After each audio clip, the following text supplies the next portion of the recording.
So, you talk about talking the truth to the power, right? Yeah. Somewhere the difficult conversations are also about not talking to your peers, Yeah. but actually talking to the bosses, Yeah. right? Correct. And to the leaders. So, can you give me one of your experiences, Sure. especially when you have dealt with, probably, leaders like the president, Yeah. the general, talking truth to the power is far more harder than talking to a CEO, right?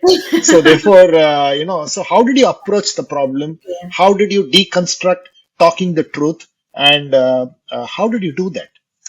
So it's a couple of things. One, it's making sure you know what you're talking about. So you don't just go to the president, for example, and say, hey, this is happening or this is wrong. And we think, what you've done here has created this problem without making sure you know your stuff. So any conversation where it is sort of speaking truth to power, first and foremost, you have to make sure that you have done your analysis, you have done your due diligence, and you know as much as you possibly can, given the changing sort of nature of the environment you're in, that you have done your best job to come up with your assessment or your analysis.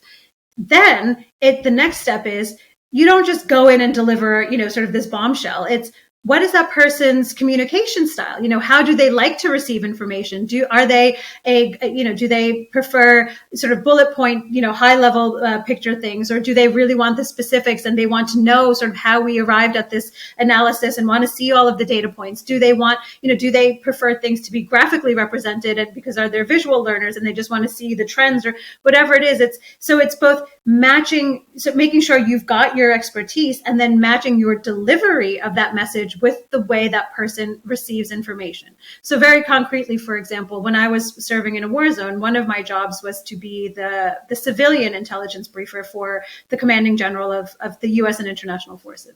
This is a 4-star general. We were in an active war zone, and I'm a civilian and a young woman.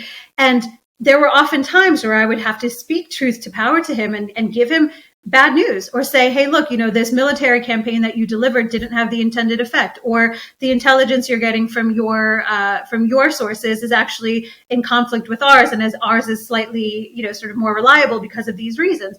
And so I had to have those difficult conversations, but I never went in and was like, I'm right, you're wrong, and and then left it at that, right? He wanted to have that conversation. He needed to know what the source of our analysis was and what the foundation was of that assessment.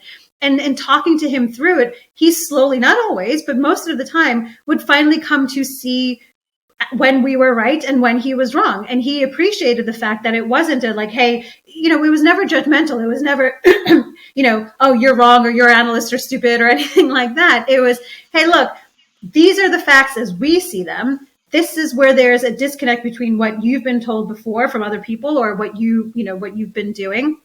But this is why. This is the huge body of I don't know, expertise or experience or information or intelligence that we're relying on. And this is, and then making it about how he needs to receive the information and what level of information he needs, because he can't control every single thing down to the 90th millionth detail. So it's adapting that message and delivering it in a way that is that matches the way they receive information. And that's not something you can just sort of guess and assume. That comes with time and experience. And it's also asking the people around them, their advisors. So in a CEO context, who's their chief of staff or who's their COO? Is there somebody else that you can talk to get some of that information about how does this decision maker in this position of power, how do they receive information the best? And if I am delivering a slightly negative message or a difficult message, is there anything that I need to be aware of? Because not every person is going to be the same way. So adapt the message for the person you're delivering it to, and then make sure you know your stuff.